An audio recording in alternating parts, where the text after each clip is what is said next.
అందుకే రే బాబు పారు కట్టను అంటాను మరి. ఎరా బాబు ఇంటి దగ్గర 10 రూపాయలు పాలు పెడదామంటే తయారు కానీ పార్క్ వచ్చి 10 రౌండ్లు వేస్తారంటుంది. ఆయన నీకు విషయం తెలుసా, కలకత్తాలో పరిశీలన అమ్మాయిని డార్లింగ్ పిలిస్తే 354 సెక్షన్ కింద హాపీ చేస్తారంట. ఓడి అమ్మ ఈ సెక్షన్లు కూడా ఉన్నాయి. అదే తెలియలేని అమ్మాయి అబ్బాయి దగ్గరికి వచ్చి అని అని పిలిస్తే వాళ్ళని ఏ సెక్షన్ కింద లోన్ అయ్యాలరా మరి. ఏంటి బాబా అన్న ఇంకోసారి అన్న. అదే తెలియలేని అమ్మాయి అబ్బాయి దగ్గరికి వచ్చి అని అని పిలిస్తే వాళ్ళని ఏ సెక్షన్ కింద లోన్ అయ్యాలరా మరి. దానికి ఏం చట్టాలే బాబా.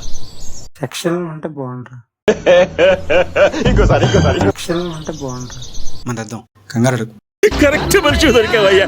పిలిచి నీ గుండెను కాజేస్తారు అన్నయ్య అంటూ, ఆపై నీ గొంతును మూసేస్తారు కొందరాడాళ్ళు తేనె కత్తులు, మన మగవాళ్ళు త్యాగమూర్తులు.